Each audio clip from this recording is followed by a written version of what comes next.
Wait here, make voice over off. Wrong somewhere. Now, why don't you just take it easy, Group Captain? And please make me a drink of grain alcohol and rainwater, and help yourself to whatever you'd like. Well, we got 5 to run mission superiority as it is. We could easily assign 3 missiles every target and still have a very effective reserve force for any other. General Rippers, as an officer in Her Majesty's Air Force, it is my clear duty, under the present circumstances, to issue the recall code upon my own authority and bring back the wing. Oh, excuse me, sorry.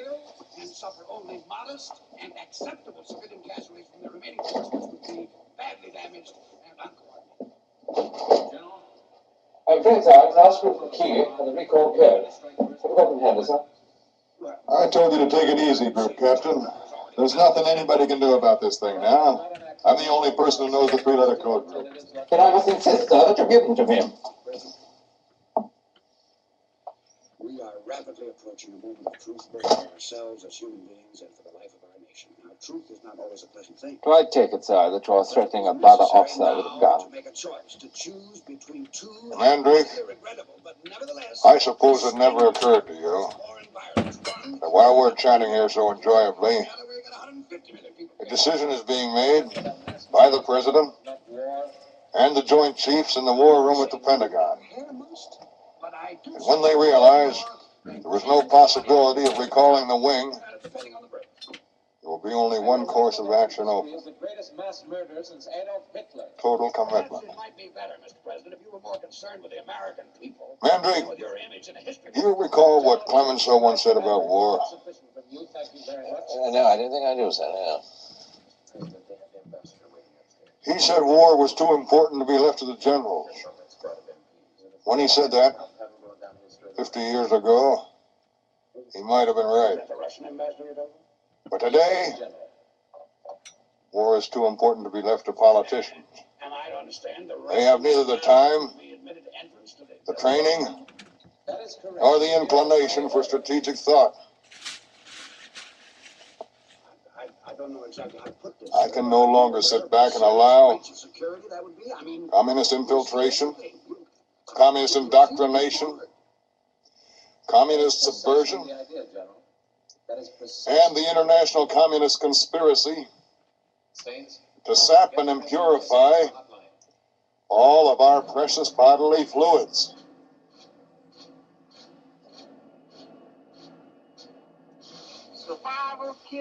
Stands everybody here? Mr. President, the Secretary of State is in Vietnam, the Secretary of Defense is in Laos, and the Vice President is in Mexico City. We can establish contact with them at any time if it's necessary. The undersecretaries are all here, of course. Right. Now, General Turgidson, what's going on here? Mr. President, about 35 minutes ago, General Jack Ripper, the commanding general of Burleson Air Force Base, issued an order to the 34 B-52s of his wing, which were airborne at the time, as part of a special exercise we were holding called Operation Dropkick. Now, it appears that the order calls for the planes to attack their targets inside Russia. The planes are fully armed with nuclear weapons with an average load of 40 megatons each. Now, the central display of Russia will indicate the position of the planes. The triangles are their primary targets. The squares are their secondary targets. The aircraft will begin penetrating Russian radar cover within 25 minutes. General Turgidson, I find this very difficult to understand. I was under the impression that I was the only one in authority to order the use of nuclear weapons. That's right, sir. You are the only person authorized to do so. And although I hate to judge before all the facts are in, it's beginning to look like General Ripper exceeded his authority. It certainly does. Far beyond the point I would have imagined possible. Well, perhaps you're forgetting the provisions of Plan R. Plan R? Plan R is an emergency war plan in which a lower echelon commander may order nuclear retaliation after a sneak attack. Here, the normal chain of command has been disrupted. You approve it, sir, must you? What is going on here? Sure you must recall, sir, when Senator Buford made that big hassle about our deterrent lacking credibility.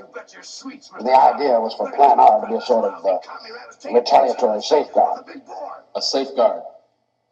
I admit the human element seems to have failed us here, but the idea was to discourage the Ruskies from any hope that they could knock out Washington and yourself, sir, as part of a general sneak attack, and escape retaliation because of lack of proper command and control. Well, I assume then that the planes will return automatically once they reach their fail-safe points. Well, as I'm afraid not. You see, the planes were holding at their fail-safe points when the go code was issued. Now, once they fly beyond fail-safe, they do not require a second order to proceed. They will continue until they reach their target. And why haven't you radioed the planes countermanding the go code? Well, I'm afraid we're unable to communicate with any of the aircraft. Why? As you may recall, sir, one of the provisions of Plan R provides that once the go code is received, the normal SSB radios in the aircraft are switched into a special coded device, which I believe is designated as CRM-114. Now, in order to prevent the enemy from issuing fake or confusing orders, CRM-114 is designed not to receive at all, unless the message is preceded by the correct three-letter code group prefix. Then do you mean to tell me, General Turkison, that you will be unable to recall the aircraft? That's what sounds. However, we are plowing through every possible three-letter combination of code. But since there are 17,000 permutations, it's going to take us about 2.5 days to transmit them all. How soon did you say the planes would penetrate Russian radar cover? About 18 minutes from now. Are you in contact with General Ripper? No, sir, no. General Ripper sealed off the base and cut off all communication. Where did you get all this information? General Ripper called the Strategic Air Command headquarters shortly after he issued the go code. I have a portion of the transcript of that conversation if you'd like me to read it. Read it. The duty officer asked General Ripper to confirm the fact that he had issued the go code, and he said, yes, gentlemen, they are on their way in, and no one can bring them back. For the sake of our country and our way of life, I suggest you get the rest of SAC in after them. Otherwise, we will be totally destroyed by red retaliation.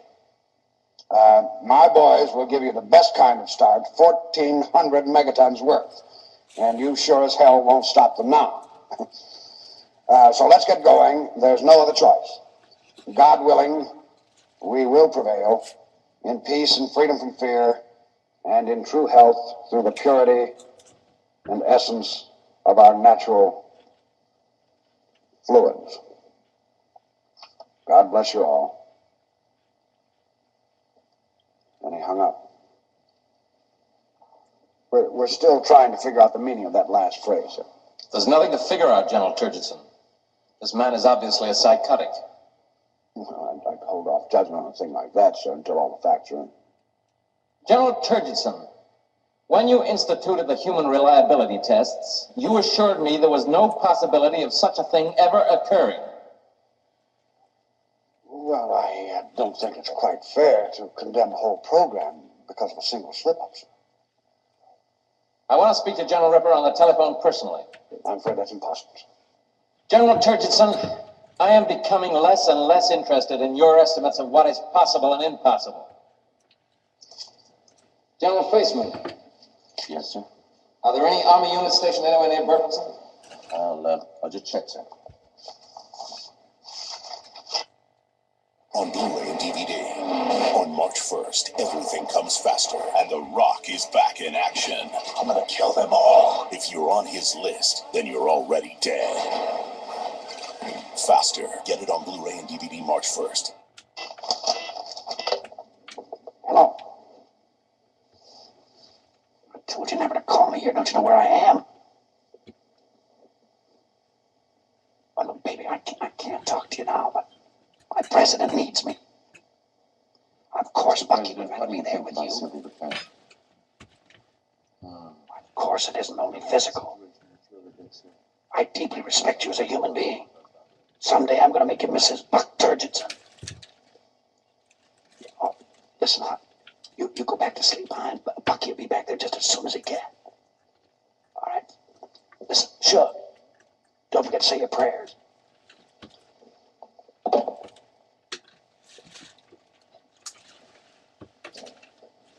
Apparently, the 23rd Airborne Division is stationed 7 miles away at El Dorado. General Faceman, I want them to enter the base, locate General Ripper, and put him in immediate telephone contact with me. Yes, sir.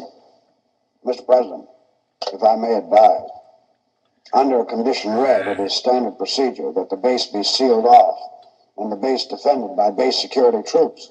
Any force trying to enter there would certainly encounter very heavy casualties. General Turgidson, with all due respect for your defense team, my boys can brush them aside without too much trouble. Mr. President, there are 1 or 2 points I'd like to make, if I may. Go ahead, General. 1. Our hopes for recalling the 843rd bomb plane are quickly being reduced to a very low order of probability. 2. In less than 15 minutes from now, the Ruskies will be making radar contact with the planes. 3. When they do, they are going to go absolutely ape, and they're going to strike back with everything they got. 4. If, prior to this time, we have done nothing further to suppress their retaliatory capabilities, we will suffer virtual annihilation. Now, 5. If, on the other hand, we were to immediately launch an all-out and coordinated attack on all their airfields and missile bases, we'd stand a damn good chance of catching them with their pants down. Hell, we got a 5-to-1 missile superiority as it is. We could easily assign 3 missiles to every target and still have a very effective reserve force for any other contingency. 6. An unofficial study, which we undertook of this eventuality, indicated that we would destroy 90% of their nuclear capabilities. We would therefore prevail and suffer only modest and acceptable civilian casualties from the remaining force, which would be badly damaged and uncoordinated. General, it is the avowed policy of our country never to strike first with nuclear weapons. Well, Mr. President, I would say that General Ripper has already invalidated that policy. That was not an act of national policy, and there are still alternatives left open to us. Mr. President,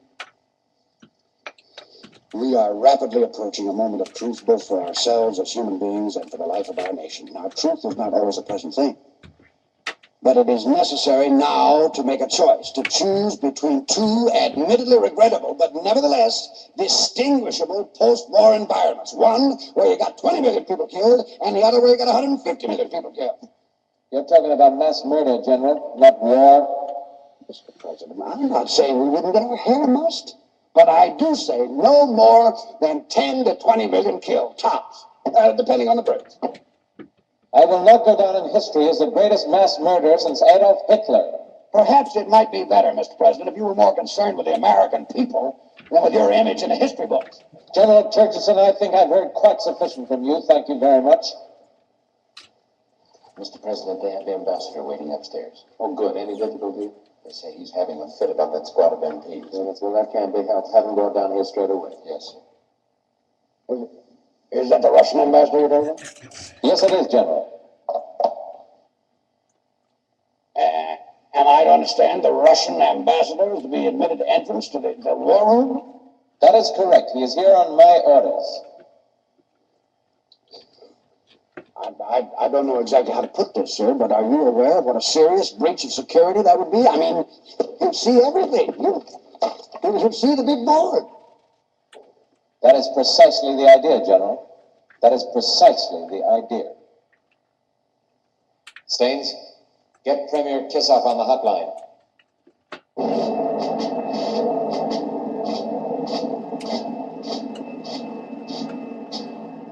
Survival kit contents check. In them you will find 145 caliber automatic, 2 boxes of ammunition, 4 days concentrated emergency rations, 1 drug issue containing antibiotics, morphine, vitamin pills, pep pills, sleeping pills, tranquilizer.